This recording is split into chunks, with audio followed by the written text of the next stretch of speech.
Saturdays with Tiffy Jane. Hello, Sammi and Kelsey. It is Saturday, September 15th, and today I'm going to tell you a little bit about the Hollywood Bowl. I've been there quite a few times lately. Me and Rebecca actually work out there. Sometimes we go up and down the stairs. And I actually went with her to Dave Matthews Band concert on Wednesday, which was really cool. Um, he didn't really play a lot of the older songs that like I know because his album just came out on September 11th. So he played all of like the newer songs and stuff, but it was still really good. I had such a good time. It was absolutely fantastic. And then tonight, me and Leo are going to see the Brian Setzer Orchestra at the Hollywood Bowl. So I figure with all this me being there and all the background that it does have, I will tell you a little bit about it.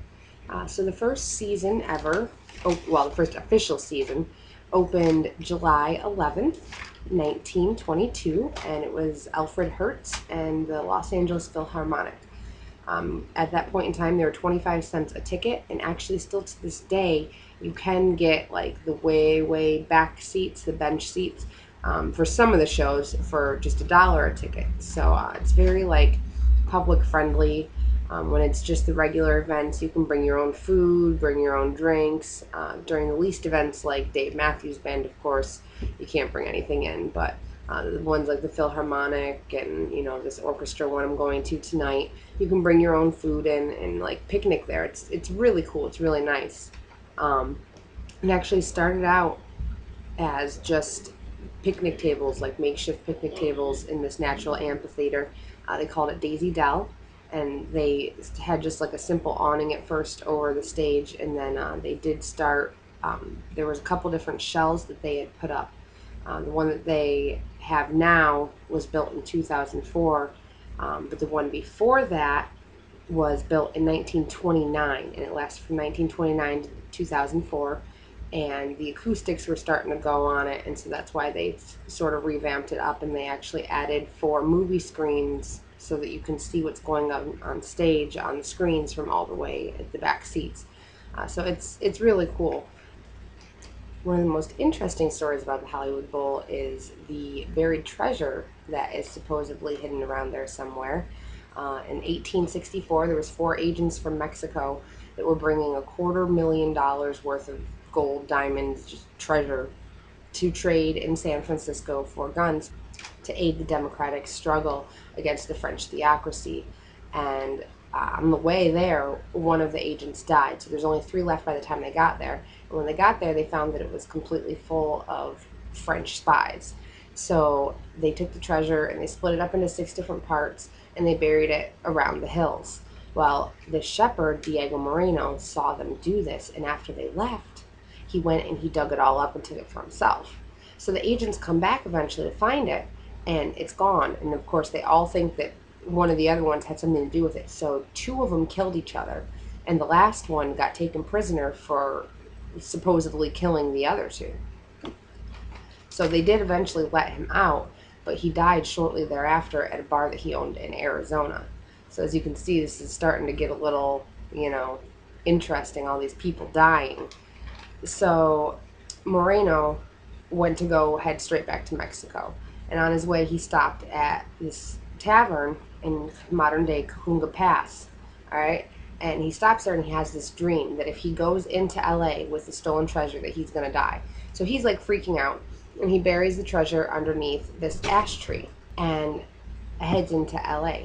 Now, he falls terribly ill, even though he doesn't have the treasure, and one of his friends, Jesus Martinez, is taking care of him. And to repay his kindness for taking care of him, he tells him about the treasure that he hid and where it is that he can go find it. Well, right after he did that, he fell even more ill, went into a bunch of seizures, and died. So Martinez takes his son. They decide to go see if this is true, if they can find this treasure. So they get up there, they find the tree that he's talking about. Before they can even start to dig, Martinez has a seizure and dies on the spot. So the son is totally freaked out and like runs for it. 10 years later, Martinez's son did actually decide to come back and check it out. He'd, grown up, wasn't quite so scared of it anymore.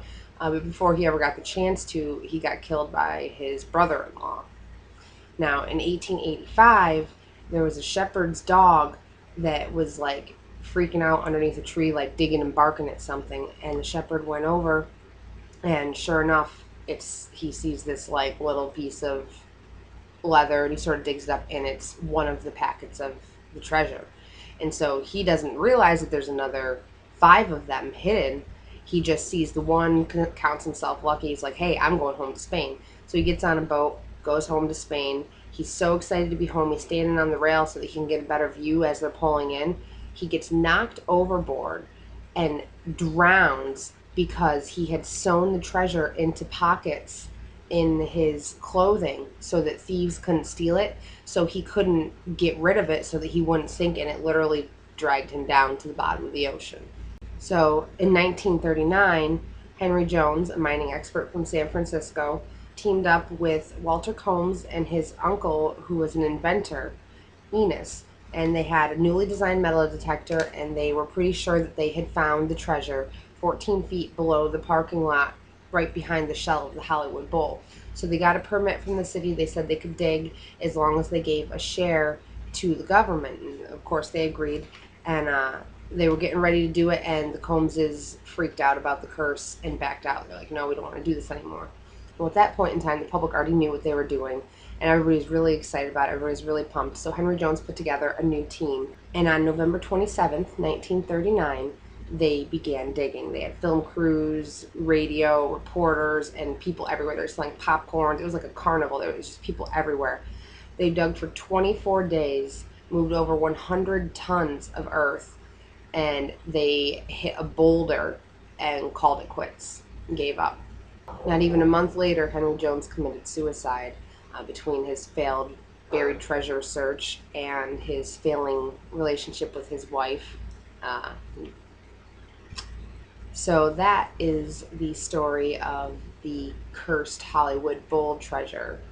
It's pretty interesting stuff if you want to look up a little more on it. But yeah, the Hollywood Bowl is a pretty cool place. And I'm going to let you go so I can get there to see the orchestra tonight. Love you guys.